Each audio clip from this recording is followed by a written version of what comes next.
আজই ডাউনলোড করুন আর এনজয় করুন আপনার পছন্দের শো। যে শ্রীতমা প্রতিশোধ নেবে বলে মরিয়া হয়ে কলকাতাতেই বসেছিল, সে আমরা শিলিগুড়ি যাওয়ার আগে নিজে কি করে শিলিগুড়ি চলে গেল?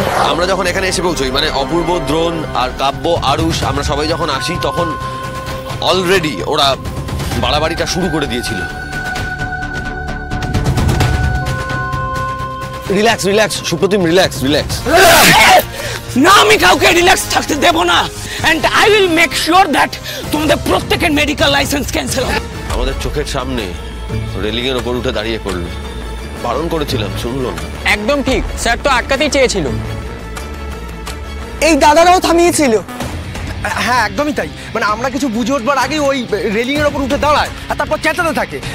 ও প্রুফ করতে চেয়েছিল, নিজে প্রুফ করতে চেয়েছিল যে ওর সিনিয়ররা ওর সঙ্গে ভালো করেনি, তার জন্য জেদ করে দাঁড়িয়ে রইল।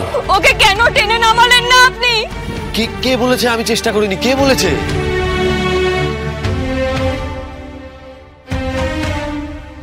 গো ব্যাক, গো ব্যাক, চলে যাও এখান থেকে তোমরা। ওফো, এই ছেলেটা তো এগোতেই দিচ্ছে না আমাকে। ওকে যে টেনে নামাবো সেটাও পারছি না। একদিকে যেখানে দাঁড়িয়ে আছে সেখানকার ইটটাও নড়ছে, পুরোনো বিল্ডিং নড়বেই। কি যে করি আমি এখন? পুরোনো বিল্ডিং, এখানে ইট খসে পড়ার একটা চল রয়েছে, তাকিয়ে দেখো। এখানে একটা ইট মিসিং, তাকিয়ে দেখো, ভালো করে দেখো। আমরা যদি সবটা মিথ্যে বলতাম তাহলে এভাবে মিলে যেত না সবকিছু। সেদিন চিৎকার করতে পারিনি, লোক জড়ো করতে পারিনি, আমার সুপ্রদীপকে বাঁচাতে পারিনি আমি। একবার মনে হলো আমার সুপ্রদীপ মরে গেছে, আমিই বা বেঁচে কি করব? আমিও মরে যাই, তাহলে তো সুপ্রদীপ আরো বেশি কষ্ট পেত। তোমা চুপ করে থাকার জন্য আমার নিজেকে অপরাধী মনে হয়েছিল। একবার চেষ্টাও করেছিলাম নিজেকে শেষ করে দেওয়ার, কিন্তু তখন মনে হলো সুপ্রতিমের মৃত্যুর প্রতিশোধ না নিয়ে আমি পালিয়ে যাব।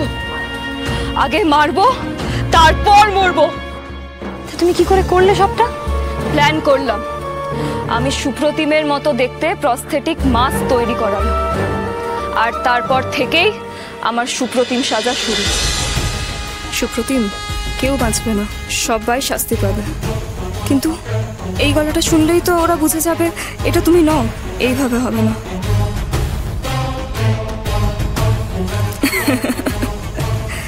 দারুণ, এরা তো যে কোনো গলা নকল করে ফেলছে। এইবার আমি যেটা সুপ্রতিমের গলায় বলাতে চাই সেটা পাঠিয়ে দিই। প্লে। আমার হাতটা ধরো, ধরো আমার হাতটা, বাঁচাও আমায়, আমি নিচে পড়ে যাচ্ছি। এইবার দেখো ওদের কি অবস্থা করি আমি।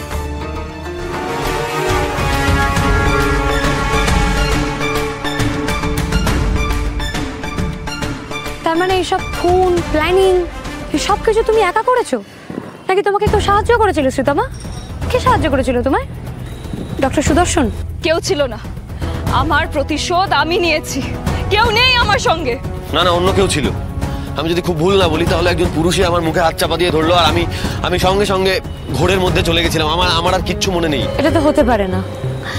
যে শ্রীতমা প্রতিশোধ নেবে বলে মরিয়া হয়ে কলকাতাতেই বসেছিল, সে আমরা শিলিগুড়ি যাওয়ার আগে নিজে কি করে শিলিগুড়ি চলে গেল?